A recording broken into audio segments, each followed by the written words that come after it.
सरल श्रीमद् भगवद गीता। गीता चिंतन और बोध। लेखक रामचंद्र जोरवर, दार्शनिक सिद्ध साधक।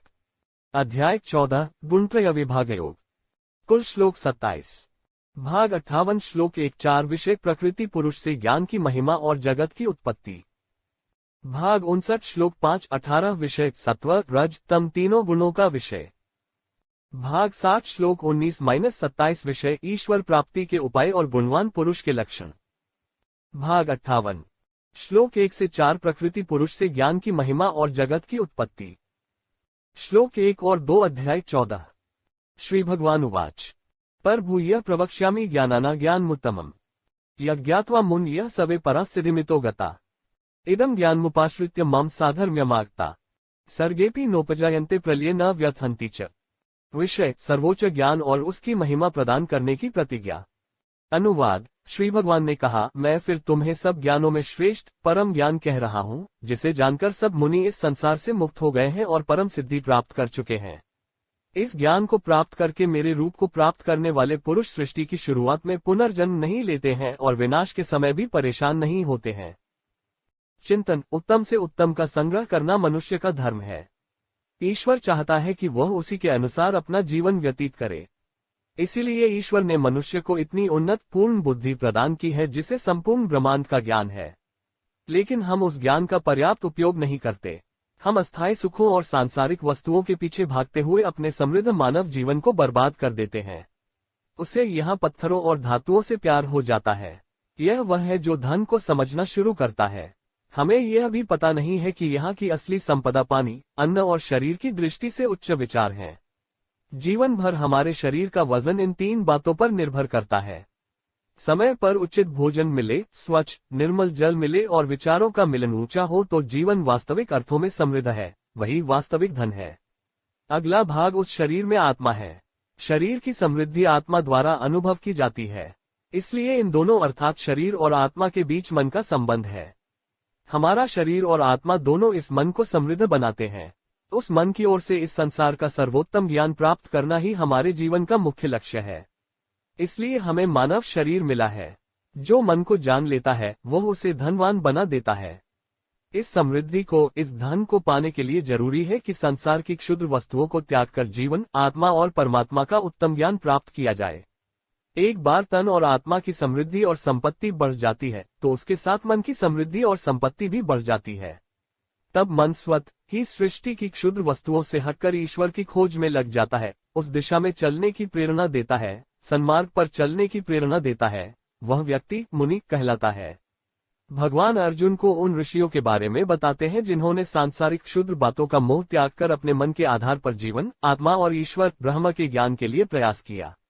इस धरती पर ऋषि कहे जाने वाले कई ऋषियों ने जन्म लिया है। मैं तुम्हें श्रेष्ठतम और परम ज्ञान सुनाता हूँ, जिसे जानकर सभी मुनि इस संसार से मुक्त हो गए हैं और परम सिद्धि प्राप्त कर चुके हैं। इस ज्ञान को प्राप्त करके मेरे स्वरूप को प्राप्त हुए मनुष्य न तो सृष्टि के आदि में जन्म लेते हैं और न ही प्रलय के समय विचलित होते हैं। एक बार जब पूरे जीवन, ब्रह्म और परमात्मा का ज्ञान हो जाता है तो पृथ्वी पर इन सांसारिक क्षुद्र चीजों से सभी लगाव गायब हो जाते हैं। फिर उस आत्मा को फिर यहाँ रहने का, आने का, बार बार घूमने का कोई रस नहीं, कोई मोह नहीं।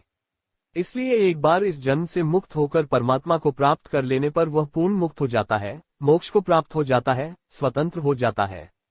वह फिर इस रचना के प्रेम में नहीं पड़ता जब भी यह बार बार आकार लेती है। वह उसके ऊपर पुनर्जन्म नहीं लेता है और जब उसमें परिवर्तन प्रलयकारी होता है, भले ही वह वहां हो, प्रलय से डरता नहीं है। वह इसके बारे में चिंतित नहीं होता है। बोध। सभी जीव अपने ही जीवन से आकर्षित होते हैं। यह प्रकृति का मूल स्वभाव है। यह उन शरीरों में प्रवेश करती है। लेकिन आत्मा का स्वभाव भिन्न है, प्रकृति से भिन्न है। वह स्वतंत्र है, लेकिन किसी कारण से वह प्रकृति के संपर्क में आता है और जीवन लेता है और फिर उसके जादू में आ जाता है। वह वहां जो कुछ भी देखता है वह इकट्ठा करना चाहता है। इस संग्रह के दृष्टिकोण से ही प्रकृति का जन्म हुआ है। इसलिए उसके द्वारा दिए गए शरीरों में समान गुण होते हैं। लेकिन उसमें फंसी हुई आत्मा को इस संग्रह भाव में कोई रस नहीं, कोई आकर्षण नहीं। इसलिए वह अपने मूल स्वरूप में वापस आना चाहता है। लेकिन जब आत्मा उस ज्ञान के बारे में दृढ़ता से जागरूक होती है तभी जीवन इन सांसारिक तुच्छताओं के मोह से दूर होने के लिए इच्छुक होता है। उसके लिए ईश्वर और प्रकृति के बीच का अंतर ज्ञात नहीं है।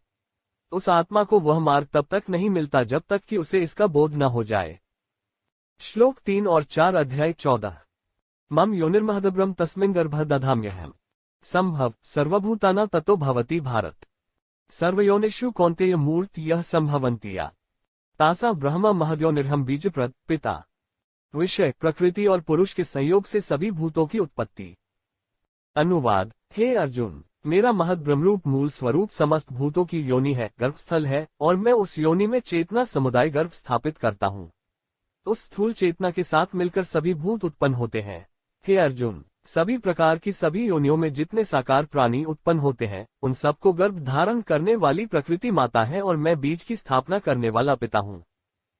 चिंतन। ब्रह्मांड उत्पत्ति और गैर मूल के दो विभाजनों को जोड़कर देखा जाता है। उत्पत्ति शरीरों के लिए, भूतों के लिए, जीवों के लिए होती है। ईश्वर बिना उत्पत्ति का है। उसका कार्य चेतना, ऊर्जा है। भगवंत अर्जुन को दोनों का भेद समझा रहे हैं। भगवान कहते हैं, हे अर्जुन, मेरा महद ब्रह्मरूप मूल स्वरूप सभी भूतों की योनि है जो गर्भ धारण करने का स्थान है। हम देखते हैं कि ईश्वर दो रूपों में विद्यमान है। एक व्यक्त है, यही भगवंत महद ब्रह्मरूप मूल प्रकृति कहलाती है, जो पिंडों, ग्रहों, तारों, जीवों, पंचमहाभूतों के रूप में प्रकट होता है। विभिन्न तत्वों से प्रकट वायु, उसके सहारे ही विभिन्न शरीरों और जीवों का रूपांतरण और आकार होता है, फिर से गायब हो जाते हैं और एक अलग रूप में प्रकट होते हैं। वे पूर्णतया नष्ट नहीं होते, केवल रूपांतरित होते हैं। इस क्रिया को गर्भाधान कहते हैं और उसी से यह संसार उत्पन्न होता है। इन सभी घटनाओं, प्रक्रियाओं, परिवर्तनों के लिए आवश्यक चेतना, ऊर्जा उस परमात्मा की एक अन्य अदृश्य शक्ति से प्राप्त होती रहती है। ब्रह्मांड जीवन केवल जोड़ने और तोड़ने का खेल है। जैसे हम पुराने घरों को तोड़कर उनके स्थान पर नए आधुनिक घर बनाते हैं, यह उस परमपिता का खेल है। यह पुराने शरीर, पुराने जीवन को नष्ट कर देता है और उसके स्थान पर एक नया शरीर, एक नया जीवन बनाता है। इन सभी लीलाओं का वर्णन भगवान ने शब्दों में किया है। मेरी महद ब्रह्मरूप मूल प्रकृति सभी भूतों की योनि है, गर्भाधान का स्थान है, और मैं उस योनि स्थान में चेतना समुदाय गर्भ स्थापित करता हूँ।